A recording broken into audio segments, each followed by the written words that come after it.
In this video, I will be showing you how to make the delicious garlic breadsticks Olive Garden style. Let's get started.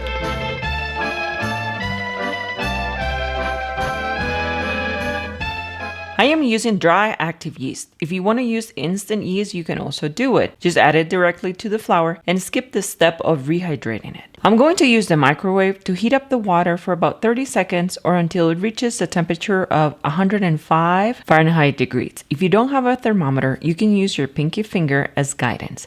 Make sure it's a little hotter than lukewarm, but not scalding. Add the sugar and dissolve. Then add the yeast and stir it for a few seconds, just to get your yeast wet. It won't completely dissolve, and that's fine. Cover the yeast with a kitchen towel and let it rise for 10 to 15 minutes. Bring the flour and mix it with the salt. I'm going to knead it with my hands at the end, so there's no point in using a spoon right now. Dig a hole in the center of the flour and add the rising yeast. Start stirring. Notice I am doing it with circular motion from the inside out. And then once you feel the dough, it's a little bit dry, add the olive oil. This is a recipe that can also be made in the stand mixer if desired. Keep stirring until you get a big ball that looks compacted but not smooth. Put it on the table and start kneading. We need to develop the gluten, which is what is going to give us the elasticity we're looking for. There are different ways of kneading your dough. I use the palm of my hand to stretch it, and then with my fingers I collect and repeat. You can also do it with circular movements or any other form you know, but do it gently. We don't want to break the elasticity we have just created. Knead for 5 to 7 minutes or until the dough looks like this. I'm going to rinse the bowl where I had the flour, and once it's dry, I put olive oil in the bottom so the dough doesn't stick to the bowl, and I will put a little oil on top so the dough doesn't dry out. Cover it with a kitchen towel and bring it to the oven, where I'm going to teach you a little trick to let it proof. Oven is off. Place the dough on the top rack, add boiling water to a second bowl, and place it on the bottom rack. Steam will create an ideal temperature so our yeast grows perfectly. This would also allow our bread to be soft and delicious at the end. Close the oven door and set the alarm on your phone for 1 hour. This is not the first recipe we have in the channel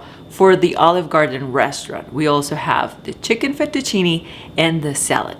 Make sure to check on those videos. That way you can complete your delicious dinner made at home. Bring the dough and oh my god, it looks so good. I suggest you prepare a baking sheet tray with parchment paper on top. You can grease the tray with olive oil if you don't have parchment paper, but have it ready before we continue with the next step. Next step is to deflate our dough. We're going to remove all the air, but in a gentle way. I fold in mine 3 or 4 times. I weigh in the total amount of dough, then divide it between the number of breadsticks I want to bake. I divided mine in 12 and they turn out big. You could get up to 18 decent sized breadsticks. If you don't have a scale, you can cut the dough by eyeballing it and you will still get the same awesome results. Just make sure they'll look about the same size. Cut the dough and start making circles. We need to make this dough smooth on the outside. Then place it on the table and begin to stretch with both hands until it reaches a length of about 8 inches each. Place them on a baking sheet with enough distance between them and repeat the procedure with all the buns. When they're ready, brush them with a little bit of oil so they don't dry out. Place the kitchen towel on top and repeat the process of letting them proof in the oven, but this time for 45 minutes or until they have doubled their size. You can use the same water you used before. Then bake them at 350 Fahrenheit degrees for about 22 to 25 minutes or until they have this delicious golden brown color like mine. While they're baking, prepare the garlic Parmesan mixture.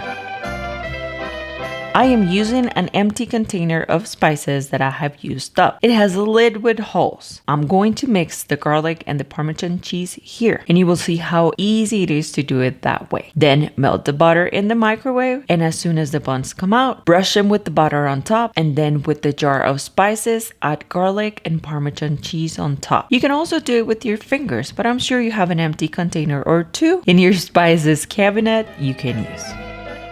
If this is your first time on this channel, Here's the subscription link for you to join the community. And also don't forget to hit that bell notification. You will receive a notification every time I'm uploading a new video. Thank you guys for watching. See you next time. Bye bye.